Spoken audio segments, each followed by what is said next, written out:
ꯃꯃꯥꯡꯉꯩꯗ ꯎꯃꯪ ꯑꯃꯒꯤ ꯃꯅꯥꯛꯇ ꯁꯤꯡ ꯆꯟꯕ ꯅꯨꯄꯥ ꯑꯃꯈꯛ ꯃꯍꯥꯛꯀꯤ ꯅꯨꯄꯤꯒ ꯂꯩꯔꯝꯃꯤ꯫ ꯃꯈꯣꯏꯒꯤ ꯃꯆꯥꯅꯨꯄꯤ ꯆꯍꯤ 3ꯇ ꯉꯥꯏꯔꯤꯕꯤ ꯑꯃ ꯂꯩ꯫ ꯃꯈꯣꯏꯒꯤ ꯏꯃꯨꯡꯁꯤ ꯑꯗꯨꯛꯀꯤ ꯃꯇꯤꯛ ꯂꯥꯏꯔꯔꯝꯃꯤ꯫ ꯑꯗꯨꯅ ꯑꯌꯨꯛ ꯅꯨꯃꯤꯗꯥꯡꯒꯤ ꯆꯥꯅꯕ ꯐꯥꯎꯕ ꯅꯤꯡꯊꯤꯅ ꯃꯄꯨꯡ ꯐꯥꯅ ꯆꯥꯕ ꯐꯪꯂꯝꯗꯦ꯫ ꯅꯣꯡꯃꯗꯤ ꯑꯌꯨꯛ ꯑꯃ ꯁꯤꯡ ꯆꯟꯕ ꯅꯨꯄꯥꯗꯨ ꯋꯥꯈꯜ ꯌꯥꯝꯅ ꯋꯥꯅ ꯎꯃꯪꯗ ꯁꯤꯡ ꯆꯟꯕ ꯆꯠꯂꯝꯃꯤ꯫ ꯎꯃꯪꯗ ꯃꯍꯥꯛꯅ ꯁꯤꯡ ꯑꯁꯨꯝ ꯆꯜꯂꯤꯉꯩ ꯃꯇꯝꯗ ꯏꯈꯪ ꯈꯪꯍꯧꯗꯅ ꯃꯁꯛ ꯃꯇꯧ ꯅꯤꯡꯊꯤꯔꯕꯤ ꯂꯥꯏꯔꯦꯝꯕꯤ ꯑꯃꯈꯛ ꯊꯣꯛꯂꯛꯈꯤ꯫ ꯑꯗꯨꯒ ꯍꯥꯏꯔꯛꯏ, "ꯍꯦ ꯅꯨꯄꯥ, ꯑꯩ ꯏꯃꯥ ꯂꯥꯏꯔꯦꯝꯕꯤꯅꯤ꯫ ꯑꯩ ꯈꯪꯏ ꯅꯪꯅ ꯅꯪꯒꯤ ꯅꯆꯥꯒꯤ ꯑꯋꯥꯠ ꯑꯄꯥ ꯄꯤꯖꯅꯕ ꯂꯩꯇꯕꯅ ꯋꯥꯔꯤꯕꯗꯣ꯫ ꯅꯪꯒꯤ ꯅꯆꯥꯅꯨꯄꯤꯗꯨ ꯑꯩꯉꯣꯟꯗ ꯄꯤꯔꯣ꯫ ꯃꯍꯥꯛꯄꯨ ꯑꯩꯅ ꯃꯃꯥ ꯁꯛꯅ ꯑꯋꯥꯠꯄ ꯂꯩꯇꯅ ꯌꯣꯛꯂꯒꯦ." ꯁꯤꯡ ꯆꯟꯕ ꯅꯨꯄꯥꯗꯨ ꯃꯆꯥꯕꯨ ꯆꯔꯥ 2 ꯁꯨꯅ ꯄꯤꯖꯕꯁꯨ ꯉꯝꯗꯕꯅꯤꯅ ꯏꯃꯥ ꯂꯥꯏꯔꯦꯝꯕꯤꯗꯨꯅ ꯍꯥꯏꯔꯤꯕꯗꯨ ꯌꯥꯔꯦ꯫ ꯌꯥꯝꯅ ꯊꯨꯅ ꯃꯆꯥꯗꯨ ꯂꯥꯏꯔꯦꯝꯕꯤꯗ ꯄꯤꯈ꯭ꯔꯦ꯫ ꯏꯃꯥ ꯂꯥꯏꯔꯦꯝꯕꯤꯗꯨꯅ ꯑꯉꯥꯡꯗꯨ ꯂꯥꯏꯔꯦꯝꯕꯤꯒꯤ ꯂꯩꯐꯝꯗ ꯄꯨꯈꯠꯈꯤꯗꯨꯅ ꯌꯥꯝꯅ ꯅꯨꯡꯉꯥꯏꯅ ꯊꯝꯕꯤꯔꯦ꯫ ꯑꯍꯥꯎ ꯑꯍꯥꯎꯕ ꯑꯆꯥꯄꯣꯠ ꯎꯍꯩ ꯋꯥꯍꯩ ꯀꯌꯥ ꯄꯤꯖꯩ꯫ ꯐꯖ ꯐꯖꯕ ꯐꯤꯔꯣꯜ ꯀꯌꯥꯁꯨ ꯊꯣꯟꯕꯤ꯫ ꯂꯥꯏꯔꯦꯝꯕꯤꯒꯤ ꯃꯆꯥ ꯀꯌꯥꯒ ꯍꯔꯥꯎ ꯇꯌꯥꯝꯅ ꯅꯨꯃꯤꯠ ꯈꯨꯗꯤꯡꯒꯤ ꯁꯥꯟꯅꯃꯤꯟꯅꯩ꯫ ꯅꯨꯄꯤ ꯃꯆꯥꯗꯨ ꯆꯍꯤ 14 ꯁꯨꯔꯛꯄ ꯃꯇꯝꯗ ꯅꯣꯡꯃ ꯏꯃꯥ ꯂꯥꯏꯔꯦꯝꯕꯤꯗꯨꯅ ꯍꯥꯏꯔꯛꯏ, "ꯏꯕꯦꯝꯃ, ꯑꯩ ꯇꯉꯥꯏ ꯐꯗꯕ ꯑꯃꯒꯤꯗꯃꯛ ꯑꯁꯥꯡꯕ ꯈꯣꯡꯆꯠ ꯑꯃꯈꯛ ꯆꯠꯂꯨꯕ ꯇꯥꯔꯦ꯫ ꯁꯦ, ꯃꯁꯤꯒꯤ ꯁꯣ 18ꯁꯤ ꯄꯥꯏꯁꯤꯜꯂꯨ꯫ ꯁꯣꯁꯤꯡꯁꯤ ꯁꯔꯒ ꯑꯁꯤꯒꯤ ꯊꯣꯡ 18 ꯑꯁꯤꯒꯤ ꯁꯣꯅꯤ꯫ ꯊꯣꯡ 39 ꯑꯁꯤꯃꯗꯤ ꯅꯪꯅ ꯍꯥꯡꯗꯨꯅ ꯃꯗꯨꯒꯤ ꯐꯖꯕꯁꯤꯡꯗꯨ ꯌꯦꯡꯕ ꯌꯥꯒꯅꯤ꯫ ꯑꯗꯨꯒ ꯑꯔꯣꯏꯕꯒꯤ 18 ꯁꯨꯕ ꯊꯣꯡ ꯑꯁꯤꯃꯗꯤ ꯍꯥꯡꯕ ꯌꯥꯗꯦꯀꯣ꯫ ꯃꯁꯤ ꯍꯦꯛ ꯍꯥꯡꯂꯨꯕꯗ ꯅꯍꯥꯛꯀꯤ ꯅꯨꯡꯉꯥꯏꯕ ꯄꯨꯝꯅꯃꯛ ꯂꯣꯏꯅꯃꯛ ꯃꯥꯡꯈꯤꯒꯗꯧꯔꯤꯕꯅꯤ." ꯃꯇꯝꯗꯨꯗ ꯂꯩꯁꯥꯕꯤ ꯐꯖꯔꯛꯂꯕꯤ ꯌꯣꯛꯆꯕꯤ ꯃꯆꯥꯅꯨꯄꯤꯗꯨ ꯍꯣꯏ ꯍꯥꯏꯅ ꯈꯨꯝꯃꯤ꯫ ꯏꯃꯥ ꯂꯥꯏꯔꯦꯝꯕꯤꯗꯨꯁꯨ ꯆꯠꯈ꯭ꯔꯦ꯫ ꯃꯇꯨꯡꯗ ꯅꯨꯄꯤ ꯑꯗꯨꯅ ꯑꯍꯥꯟꯕꯒꯤ ꯊꯣꯡꯁꯤꯡꯗꯨ ꯍꯥꯡꯗꯨꯅ ꯃꯗꯨꯒꯤ ꯐꯖꯕ ꯑꯉꯛꯄꯁꯤꯡꯗꯨ ꯂꯥꯏꯔꯦꯝꯕꯤꯒꯤ ꯃꯆꯥ ꯀꯌꯥꯒ ꯍꯔꯥꯎꯅ ꯌꯦꯡꯃꯤꯟꯅꯩ꯫ ꯑꯁꯨꯝꯅ ꯊꯣꯡꯁꯤꯡꯗꯨ ꯅꯨꯃꯤꯠ ꯀꯌꯥꯅꯤꯔꯣꯝ ꯍꯥꯡꯗꯨꯅ ꯌꯦꯡꯂꯛꯄꯅ ꯑꯔꯣꯏꯕꯗꯗꯤ 18 ꯁꯨꯕ ꯊꯣꯡ ꯑꯗꯨꯈꯛ ꯉꯥꯏꯔꯦ꯫ ꯅꯨꯄꯤꯗꯨꯅ 18 ꯁꯨꯕ ꯊꯣꯡꯗꯨ ꯍꯥꯡꯗꯨꯅ ꯀꯔꯤ ꯂꯩꯔꯤꯕꯒꯦ ꯍꯥꯏꯕꯗꯨ ꯈꯪꯅꯤꯡꯕ ꯑꯃ ꯄꯣꯛꯂꯝꯃꯤ꯫ ꯑꯗꯨꯅ ꯂꯥꯏꯔꯦꯝꯕꯤꯒꯤ ꯃꯆꯥꯁꯤꯡꯗꯨꯗ ꯑꯁꯨꯝꯅ ꯍꯥꯏꯔꯛꯏ, "ꯑꯩ ꯊꯣꯡꯁꯤ ꯄꯨꯔꯥꯗꯤ ꯍꯥꯡꯂꯒ ꯃꯅꯨꯡꯗ ꯆꯪꯂꯣꯏ꯫ ꯑꯗꯨꯕꯨ ꯁꯣꯁꯤ ꯍꯥꯡꯗꯣꯛꯂꯒ ꯃꯅꯨꯡꯗ ꯀꯔꯤ ꯂꯩꯒꯦ ꯍꯥꯏꯕꯗꯨ ꯍꯥꯏꯐꯦꯠꯇꯪ ꯌꯦꯡꯁꯤ." ꯃꯗꯨꯗ ꯂꯥꯏꯔꯦꯝꯕꯤꯒꯤ ꯃꯆꯥꯁꯤꯡꯗꯨꯅ ꯈꯨꯝꯃꯤ, "ꯅꯠꯇꯦ, ꯃꯗꯨ ꯄꯥꯞ ꯑꯃ ꯑꯣꯏꯒꯅꯤ꯫ ꯏꯃꯥ ꯂꯥꯏꯔꯦꯝꯕꯤꯅ ꯊꯤꯡꯂꯝꯂꯤꯗꯨꯗꯤ ꯃꯗꯨꯅ ꯅꯪꯕꯨ ꯑꯋꯥꯕ ꯑꯃ ꯑꯣꯏꯍꯟꯒꯅꯤ." ꯂꯥꯏꯔꯦꯝꯕꯤꯒꯤ ꯃꯆꯥꯁꯤꯡꯗꯨ ꯉꯥꯏꯍꯥꯛ ꯂꯩꯔꯒ ꯆꯠꯈ꯭ꯔꯦ꯫ ꯃꯇꯝꯗꯨꯗ ꯅꯨꯄꯤ ꯃꯆꯥꯗꯨꯅ ꯈꯪꯅꯤꯡꯕꯒ ꯂꯣꯏꯅꯅ ꯑꯁꯨꯝꯅ ꯈꯜꯂꯤ, "ꯍꯧꯖꯤꯛꯇꯤ ꯏꯊꯟꯇ ꯉꯥꯏꯔꯦ꯫ ꯑꯩ ꯂꯣꯟꯅ ꯊꯣꯡꯁꯤ ꯍꯥꯡꯂꯒꯦ, ꯑꯗꯨꯒ ꯑꯩ ꯍꯦꯛꯇ ꯌꯦꯡꯂꯒꯦ."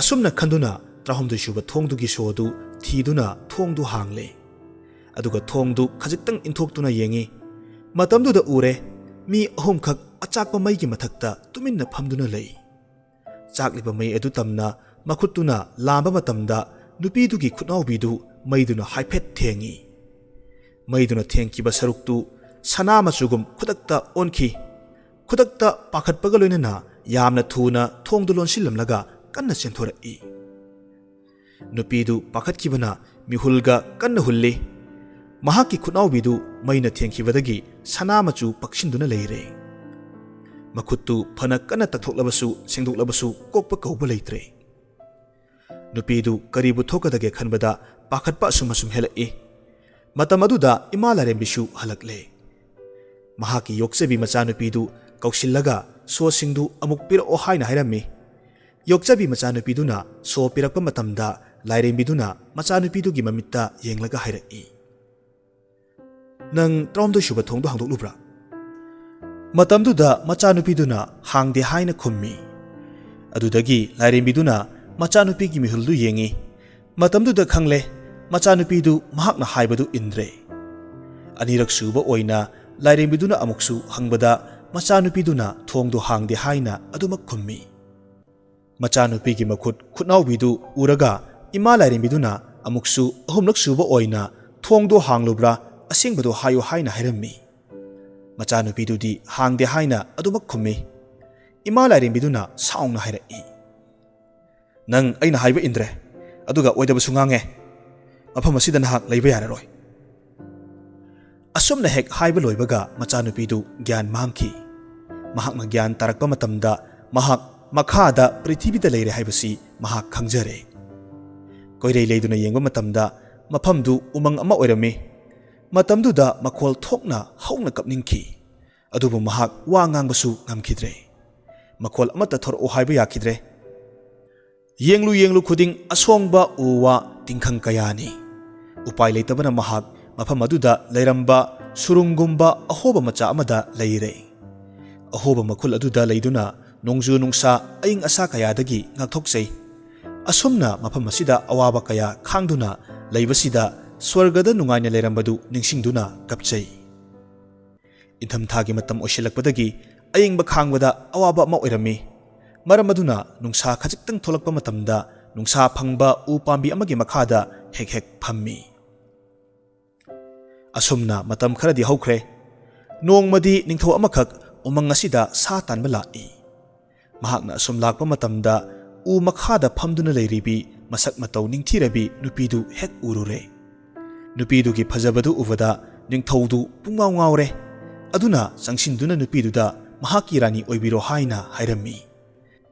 Nupidusu wadi ngangda makok tamak nomduna yare haibadu ta'i. Adudagi ningthauna nupidu puraktuna konungda chauna luhongle. Nupidu marol thoktrabasu ningthauna mahakpudi yamna nungsijarami. Haujikti nupidu rani haibadu oire. Sahi amarom haukre. Rani du machanupa ama phangjare. Macha phangjaba numitugi numidangda phamungda mathanatta machaduga leiringai matamda ima lairembidu khanghaudana mitmangda thoraktuna hairai. Nahakna trahomdai suba thongdu hangdolure haina naraldu yajaduna haijarabadi narol thoangani. Natrabadi nangi pokpada ngariba angangsi aina pugani. Matamduda rani na khumi ai thongdu hangkide. Adudagidi ikhang khanghaudana ima lairembiduna rani gi angangdu puraga chatkre. Nong ngalagadi angang leiramdabaduda angangdu rani na chathokre haina konungda wa launare. Adubu ningthaunadi hainariba wafamdu thajaba ngamlamde. Sahi animuk haukhre. Rani du atopa machanupa amamuk phangjare. Hairiba numittugi numidangdasu ima lairembidu laktuna rani da hairammi. Nangna naral yajaduna lale haijarabadi nangi ahanba nachasu pige. Aduga atopagi mafamda wa ngangba ngamdibadusu ngamhange. Natrabadi nangi anisuba nachasu aina pugani. Rani du handaksu thongdu mana hangkide haina adumak khummi. Adudagi lairembi aduna anisuba angang adusu puraga chatkre. Nong ngalaklaga angang leiramdabaduda rani du handaksu mi chabi nupini haina hainare. Konungi phamnaiba singna ningthauda rani du dandi pinaba kanna hairami. Adubu ningthauna magi nupidu aduki matik nungsibana makhoina hairibadu thajaramde. Dandi pibagi wafamdu hairaktanaba khanganki. Mathangda sahi ama haukraba matungda rani du machanupi ama phangjare. Numittugi numidangdasu ima lairembidu laktuna hairei. Law agi tung ilau. Asi haiduna lairembiduna rani du puraga chatlammi. Aduga magi macha ahal anidu yanghalammi. Angang anidu harauna sanajarammi. Matamduda lairembiduna hairei. Nangna naraldu yajarabadi angang anisisu pigani. Aduga wangangbasu ngamangani. Natrabadi nachanupiadusu aina lawgani. Rani du adu phawba thongdu mahakna hangkide haina adumak hairammi. Khudakta rani du magi hanagi leifamda amuk purakle. Aduga magi machanupidu lairembiduna puraga chatkre. Nong ngalaga amuksu rani na macha chathokre haina wa launarami. Handakti mayam changduna mi chabi rani du halu haina hainarakle. Ningthoksu rani bu nungsirabasu tawriba matausida mahaksu gyan tadre. Rani bu mayamna haibagi matung inna may thaduna hatpa tare. Ningthaugi manay masal mayamna rani bu may thaduna hatnabagidamak sing siyamduna thammi. Aduga rani bu mathakta lephalli. Singdu may suduna ngarang may chakpa haurai. May na rani gi masada waiba horakpa matamda mahaki napaldu un saudokpagum sauduraktuna ningamdana thamoy shokna laurai.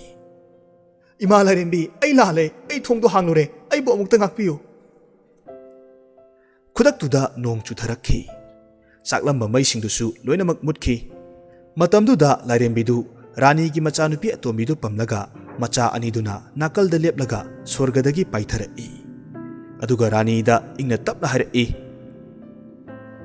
ꯃꯔꯥ ꯂꯩꯔꯕꯁꯨ ꯇꯁꯦꯡꯅ ꯊꯃꯣꯏ ꯁꯦꯡꯅ ꯂꯥꯜꯂꯦ ꯍꯥꯏꯖꯒꯗꯕꯅꯤ, ꯍꯥꯏꯖꯔꯕꯗꯤ ꯁꯣꯏꯗꯅꯃꯛ ꯉꯥꯛꯄꯤꯒꯅꯤ꯫ ꯑꯁꯤ ꯍꯥꯏꯔꯝꯗꯨꯅ ꯃꯆꯥꯁꯤꯡꯗꯨ ꯁꯤꯟꯅꯔꯝꯂꯦ, ꯑꯗꯨꯒ ꯃꯥꯒꯤ ꯋꯥ ꯉꯥꯡꯕ ꯉꯝꯕꯒꯤ ꯁꯛꯇꯤꯗꯨꯁꯨ ꯄꯤꯔꯝꯂꯦ꯫ ꯔꯥꯅꯤꯗꯨ ꯃꯁꯥꯒꯤ ꯑꯔꯥꯟꯕꯗꯨ ꯆꯨꯝꯊꯣꯛꯆꯗꯨꯅ ꯋꯥꯔꯤ ꯄꯨꯝꯅꯃꯛ ꯃꯥꯒꯤ ꯅꯨꯄꯥꯗ ꯂꯣꯏꯅꯃꯛ ꯇꯝꯂꯝꯃꯤ꯫ ꯃꯇꯨꯡꯗ ꯃꯈꯣꯏ ꯅꯨꯡꯉꯥꯏ ꯌꯥꯏꯐꯅ ꯄꯥꯟꯈꯤ꯫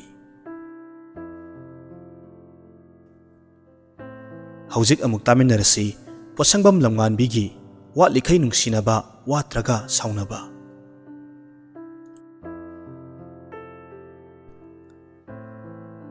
ꯈꯨꯟ ꯑꯃꯒꯤ ꯆꯤꯗꯥꯏꯗ ꯌꯨꯝꯊꯣꯟꯄꯣꯛ ꯑꯣꯏꯅ ꯂꯩꯕ ꯄꯥꯈꯟ ꯑꯃꯈꯛꯇ ꯃꯐꯤ ꯐꯥꯎꯕ ꯑꯅꯤ ꯁꯨꯅ ꯁꯦꯠꯅꯤꯡꯉꯥꯏ ꯂꯩꯇ꯭ꯔꯕ ꯃꯇꯩ ꯃꯅꯥꯎ ꯑꯅꯤꯈꯛ ꯂꯩꯔꯝꯃꯤ꯫ ꯃꯇꯩ ꯃꯅꯥꯎ ꯑꯅꯤꯁꯤꯒꯤ ꯃꯆꯥꯅꯨꯄꯥ ꯑꯅꯤ ꯑꯗꯨꯒ ꯅꯨꯄꯤ ꯈ꯭ꯋꯥꯏꯗꯒꯤ ꯑꯇꯣꯟꯕꯤ ꯑꯃꯒ ꯂꯩꯔꯝꯃꯤ꯫ ꯃꯆꯥꯅꯨꯄꯥ ꯑꯍꯟꯒꯤ ꯃꯤꯡꯅ ꯄꯥꯔꯤ, ꯌꯥꯏꯃꯒꯤ ꯃꯤꯡꯅ ꯕꯣꯌꯥꯏ, ꯑꯗꯨꯒ ꯈ꯭ꯋꯥꯏꯗꯒꯤ ꯑꯇꯣꯟꯕꯤ ꯑꯁꯤꯅ ꯇꯣꯟꯗꯣꯟ ꯀꯧꯏ꯫ ꯄꯥꯔꯤ, ꯕꯣꯌꯥꯏ ꯑꯃꯗꯤ ꯇꯣꯟꯗꯣꯟ ꯋꯥꯔꯕꯁꯨ ꯋꯥꯅ ꯂꯩꯇ꯭ꯔꯕꯁꯨ ꯂꯩꯇꯅ ꯃꯃꯥ ꯃꯄꯥꯒꯤ ꯃꯤꯠꯌꯦꯡ ꯃꯈꯥꯗ ꯆꯥꯎꯖꯔꯛꯈꯤ꯫ ꯃꯈꯣꯏ ꯑꯍꯨꯝꯅ ꯄꯨꯡꯀꯛ ꯆꯥꯎꯔꯛꯄ ꯃꯇꯝ ꯑꯁꯤꯗ ꯃꯈꯣꯏꯒꯤ ꯃꯃꯥꯒ ꯃꯄꯥꯒꯗꯨ ꯏꯈꯪ ꯈꯪꯍꯧꯗꯅ ꯂꯩꯈꯤꯗ꯭ꯔꯦ꯫ ꯃꯃꯥ ꯃꯄꯥ ꯑꯅꯤꯅ ꯂꯩꯈꯤꯗ꯭ꯔꯕ ꯃꯇꯝꯁꯤꯗ ꯃꯆꯤꯟ ꯃꯅꯥꯎ ꯃꯈꯣꯏ ꯑꯍꯨꯝꯗꯤ ꯆꯔꯥ ꯃꯁꯤꯡ ꯈꯪꯗꯅ ꯍꯦꯜꯂꯦ꯫ ꯑꯁꯨꯝ ꯆꯔꯥ ꯍꯦꯟꯗꯨꯅ ꯂꯩꯕꯗꯤ ꯌꯥꯗꯕꯅꯤꯅ ꯆꯔꯥ ꯍꯦꯟꯕ ꯑꯗꯨꯕꯨ ꯀꯣꯛꯅꯕꯒꯤꯗꯃꯛ ꯄꯥꯔꯤ ꯑꯃꯗꯤ ꯕꯣꯌꯥꯏ ꯁꯟꯖꯥꯕꯨꯡꯗ ꯈꯨꯟꯖꯥ ꯃꯌꯥꯝꯒꯤ ꯁꯟꯗꯨ ꯁꯦꯟꯈꯤ꯫ ꯑꯗꯨꯒ ꯈ꯭ꯋꯥꯏꯒꯤ ꯑꯇꯣꯝꯕꯤ ꯇꯣꯟꯗꯣꯟꯅ ꯌꯨꯝꯊꯣꯡ ꯈꯨꯗꯤꯡ ꯆꯪꯗꯨꯅ ꯃꯤꯒꯤ ꯊꯕꯛ ꯏꯪꯈꯥꯡ ꯁꯨꯔꯝꯃꯤ꯫ ꯅꯣꯡ ꯉꯥꯟꯕꯗꯒꯤ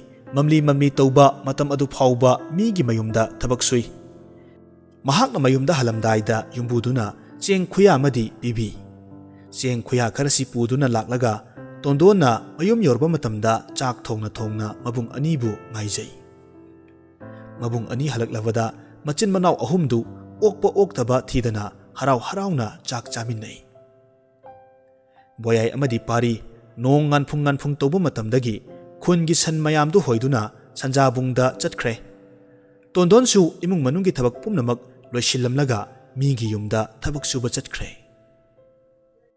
ꯑꯗꯨꯕꯨ ꯉꯁꯤꯗꯤ ꯇꯣꯟꯗꯣꯟ ꯊꯧꯖꯥꯜ ꯍꯩꯕ ꯃꯤꯅꯨꯡꯁꯤ ꯍꯩꯕ ꯌꯨꯝ ꯑꯃꯗ ꯊꯨꯡꯂꯔꯦ꯫ ꯅꯨꯃꯤꯠ ꯌꯨꯡꯕ ꯃꯇꯝꯗ ꯌꯨꯝꯕꯨꯔꯦꯝꯕꯤ ꯑꯗꯨꯅ ꯇꯣꯟꯗꯣꯟꯒꯤ ꯆꯥꯛ ꯆꯥꯅꯕ ꯄꯤꯕꯤꯔꯝꯃꯤ꯫ ꯆꯥꯛ ꯑꯗꯨꯕꯨ ꯇꯣꯟꯗꯣꯟꯅ ꯆꯥꯒꯦ ꯇꯧꯕ ꯃꯇꯝꯗ ꯃꯕꯨꯡ ꯑꯅꯤꯗꯨ ꯅꯤꯡꯁꯤꯡꯂꯛꯈꯤ꯫ ꯇꯣꯟꯗꯣꯟ ꯊꯨꯅꯃꯛ ꯆꯥꯛꯇꯨ ꯌꯣꯝꯁꯤꯜꯂꯒ ꯁꯟꯖꯥꯕꯨꯡ ꯇꯝꯅ ꯆꯦꯟꯗꯨꯅ ꯂꯥꯛꯈꯤ꯫ ꯁꯟꯖꯥꯕꯨꯡ ꯌꯧꯔꯕꯗ ꯃꯕꯨꯡ ꯑꯅꯤꯕꯨ ꯆꯥꯛꯇꯨ ꯄꯤꯖꯩ꯫ ꯃꯕꯨꯡ ꯑꯅꯤꯅ ꯃꯆꯟꯕꯨꯁꯨ ꯆꯥꯁꯤ ꯍꯥꯏꯅ ꯍꯥꯏꯕ ꯃꯇꯝꯗ ꯃꯆꯟꯅ ꯑꯩꯗꯤ ꯆꯥꯛ ꯆꯥꯔꯦ ꯍꯥꯏꯗꯨꯅ ꯈꯨꯝꯃꯤ꯫ ꯃꯆꯟꯅ ꯆꯥꯁꯤ ꯍꯥꯏꯕ ꯌꯥꯗ꯭ꯔꯕꯗ ꯆꯔꯥꯝ ꯆꯗꯠꯅꯕꯅ ꯆꯔꯤ ꯇꯠꯂꯕ ꯄꯥꯔꯤ ꯑꯃꯗꯤ ꯕꯣꯌꯥꯏꯅ ꯃꯆꯟ ꯅꯨꯄꯤ ꯇꯣꯟꯗꯣꯟꯒꯤ ꯆꯥꯛ ꯁꯔꯨꯛ ꯑꯗꯨꯕꯨ ꯌꯦꯟꯅꯗꯨꯅ ꯆꯥꯃꯤꯟꯅꯩ꯫ ꯃꯕꯨꯡ ꯑꯅꯤꯅ ꯆꯥꯕ ꯂꯣꯏꯔꯕꯗ ꯇꯣꯟꯗꯣꯟꯁꯨ ꯊꯕꯛ ꯁꯨꯐꯝ ꯌꯨꯝ ꯑꯗꯨꯗ ꯍꯜꯂꯛꯏ꯫ ꯌꯨꯝ ꯑꯗꯨꯒꯤ ꯀꯣꯟꯊꯣꯡ ꯌꯧꯕ ꯃꯇꯝꯗ ꯌꯨꯝꯕꯨꯔꯦꯝꯕꯤ ꯑꯗꯨꯒ ꯊꯦꯡꯅꯔꯝꯃꯤ꯫ ꯌꯨꯝꯕꯨꯔꯦꯝꯕꯤ ꯑꯗꯨꯅ ꯍꯥꯏꯔꯛꯏ, ꯇꯣꯟꯗꯣꯟ ꯅꯪꯗꯤ ꯉꯁꯥꯏꯗꯒꯤ ꯀꯗꯥꯏꯗ ꯆꯠꯂꯨꯔꯤꯕ?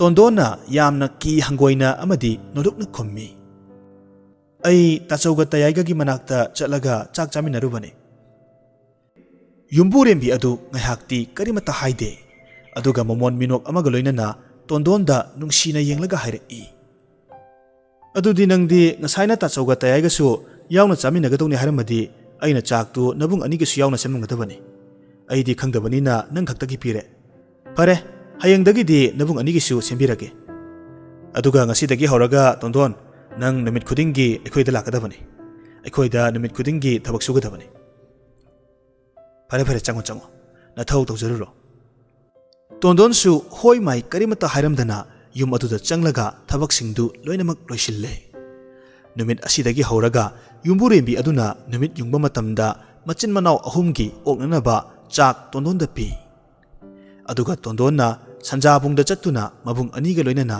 ꯍꯔꯥꯎ ꯍꯔꯥꯎ ꯆꯥꯃꯤꯟꯅꯩ꯫ ꯅꯨꯃꯤꯗꯥꯡ ꯋꯥꯏꯔꯝꯒꯤ ꯃꯇꯝ ꯌꯧꯔꯛꯂꯕ ꯃꯇꯝꯗ ꯌꯨꯝꯕꯨꯔꯦꯝꯕꯤ ꯑꯗꯨꯅ ꯃꯆꯤन ꯃꯅꯥꯎ ꯑꯍꯨꯝꯒꯤ ꯀꯣꯟꯅꯅꯕ ꯆꯦꯡ ꯄꯤꯗꯨꯅ ꯇꯣꯟꯗꯣꯟꯕꯨ ꯍꯜꯍꯟꯈꯤ꯫ ꯑꯁꯨꯝꯅ ꯃꯆꯤन ꯃꯅꯥꯎ ꯑꯍꯨꯝꯁꯤ ꯌꯥꯝꯅ ꯅꯨꯡꯁꯤꯅꯅ ꯑꯁꯨꯝ ꯅꯣꯡꯃ ꯅꯣꯡꯃ ꯍꯧꯖꯤꯟꯈꯤꯕꯅ ꯄꯥꯈꯪ ꯂꯩꯁꯥꯕꯤ ꯍꯥꯏꯕꯗꯨ ꯐꯥꯔꯛꯂꯦ꯫ ꯃꯆꯤन ꯃꯅꯥꯎ ꯑꯍꯨꯝꯒꯤ ꯅꯨꯡꯁꯤꯅꯕ ꯃꯇꯧ ꯑꯁꯤꯅ ꯈꯨꯟꯖꯥ ꯄꯨꯝꯕ ꯋꯥꯔꯤꯅꯩ, ꯀꯂꯛꯅ ꯁꯣꯟꯅꯩ꯫ angang warakpadasu machin manau ahumbu panarammi. Nongmadi parina san asum senarambadagi yamna tumningba phaurakpadagi manau nupa boyaida ngaihakta potharuge hairamlaga sanjabung asigi mataida hauba hainau pambi amagi makhongda laklaga hainau pambi asida ngathaduna nungaina tumthokre. Parina hek tumthakibaga pari mang ama manglammi. Mang asida mahak matomta sanjabung asida san senarammi. Mahakna san asum selingai matamda kadomdagino ikhang khanghaudana saudaba khonjel amakhakna laurakhi. San seliba pakhang macha taibang miyoibo oina poklabadi awa nungai punna khusamnaraga chatkadabani. Piklingaidagi wajaraklabanina nakhoi ahomgi nungaibagi matam amuk laklabani. Chatlo nahak khun asigi awang thangba lawfam asigi lauri amakhakta amuba nungdum amakhak taduna leiramgani. Nung adu phawoibi imani. Phawoibi ima asibu khurumjaduna nayomda puraga numit khudingi irat thawni tawjarabadi awat apa leiroi. Adubu karigumbada nungaibagi napalna nasada napal karaba lairebabu kaukhraba adu oirabadi hanagi da punsida amuk hanjingani. Tanja asida tondona paribu masa nomduna haudorakpadagi pari tumba kaire. Tondona hairei tasau kaidorage nasa nungaitrabo. Aina chak por'e chak sarase. Pari na khummi kaisu tawde aidi tumningman khibana ngahak tumtharura male. Asumna chak tu machin manau ahumdu chaminare. Chak toklabada pari na manau amadi machanda mangda saudaba khonjel aduna hairamba singdu amatta chithaba tawda tamlammi. Makhata na pari na amuksu asumna hai. Tondon nangsu sandhya oidringaida yumda halao. Aikhoisu ngana halage. Aikhoi punna chatlaga labuktagi mamdringai matamda phoibi imabu laururasi. Asumna haina kibagi matung inna sandhya oidringaida machin manau ahummak yumda thunglare. Adudagidi makoi ahummak lawfam aduda chatkre. Lawfam du yoraba matamda machin manaudu khaidoknaraga tongan ba laurisingda chatli. Kona thangda amuba nung adubu tondona thengnabadagi mabung anibu thunamak kaurai. Mabung anitusu tondongi manakta changlai. Aduga makhoi ahummak phawoibi imagi murti oiriba nung aduda khurumlaga pari na phawoibi imabu magi phijida chetna yomsinduna mayumda halakhi. Mayum yoraba matamda phawoibi imagi changlen ama saduna numit asidagi hauna ayuk nungthil numidang khudingi irat thawni tawjakhi. Pari amasung boyaisu mapa chanaba thabak mathang asum phanglakpadagi makhoinaga honaba kanbaga sel yamna paikhalakhi. Machanupi tondonsu migi yumda thabak suba leptuna imung adu oina yengsinduna leire. Selna makhutta watravada pari amadi boyai mi kiraktre. Makhoidagi hanthaba mi singbu yamna usit thawaidana khalami. Adum oinamak tondondi thawjal yamna hirammi. Pari amadi boyai wajau ngangbana makhoigi mathau haibadu oirakhi. Thangnaba khuldagi inak yamna khunba imung amagi machanupi aniga pari amadi boyaiga lohonglammi. Mau lakpa nauringai matam phawbadi imung asi mana manil nairamde. Khara kuisilakpadagidi hingolgi wahaudagi machin manau thang painarakhi.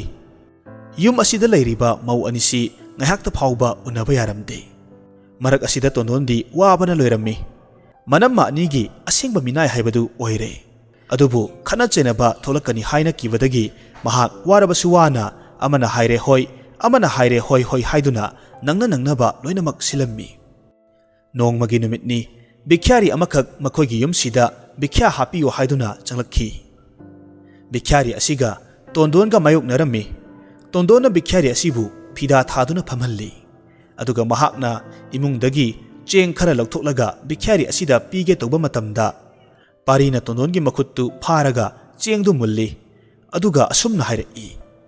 Karigino aikhoina wana suraga phanglakpa selna wanba cheng asibu karisu sel thoktabi nahakna bikhyari asida aikhoidasu hanglamdana pikhige toriba kagino. Aduga bikhyari aduda amuk onsinduna hairei. Ahal nakhong nakhot namit tangmusu nate. Su nomlaga chani khandaduna mingondagi niraga chani khalisibu ahalbu karimata ikaibaga khangdrabo. Tondon mabunggi waduda mabungda ngakna yengi.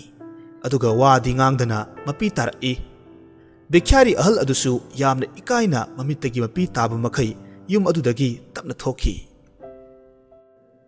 haujikti punna leminnajaramba imungdu machet tana kaire ingkol adugi mayai chabukta sambal khanare adubu machalgi minungsi mangkraba pari amadi boyai animakna masal nupibu inthokpire laifam leitraba tondon magi haurakpham oiriba hingkoldu aroibo oina amuktang yenglamlaga mamitta mapi ira cheladuna chatkre upai leitrabi tondon mahakna hana thabak suramba yum aduda changlaktuna yumburembi adu kaurammi yumburembi adu imungdagi mapalda thorai tondona churi makha aduda leptuna leramba adu uba matamda yumburembi aduna tondonbu harau kauraga phida thaduna phamhalli aduga tondonda kari lerage haina hairammi tondona maithongda awabagi mami amatta uttana hairai ine ai thabak amok sujarage haina laklibane yumburembi aduna yamna ngakna machindagi khanghai khangjin oina hairai kari thabak surage haiba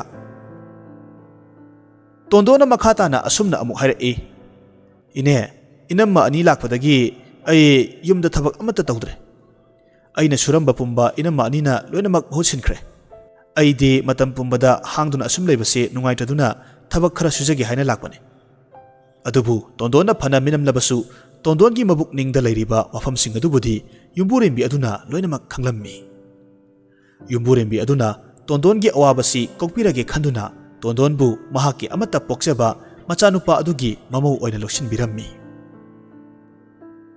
adubu tondongi mabung anidunadi tondonbu luhongbiramde tondonbu inthokpirammi pumnamak oidunasu nupa mayumda oina tondonbu chauna luhongki mama mapa nauna kaina khibi tondon ngasidi mane maku amadi mapuroibagi mityeng makhada nunga yaifana panki asomdana pari amadi boyai hanna phawba yengnadana kauna ngangnaba tawnadana konunggumlaba chawlaba yumsing aduda awat apa leidana panarammi adubu nongdambagi nongdamkhol kananabu khangani pari amadi boyai yurai chuba misak haibadu oirakhi numit khuding machin manau onsin aduna pangkhatta khatnarami makhoigi nupi singdusu mapuroibabu kaya thoksaramde chaningbata cha seningbata set tawduna maning makha tawna lerammi thabak inkhang amatta sudana asum nungai thokpana pairamba sel khudingmak loinamak loisilakhi sel leitrabasu sel parigai matamda tansin khiba maral mathum singdu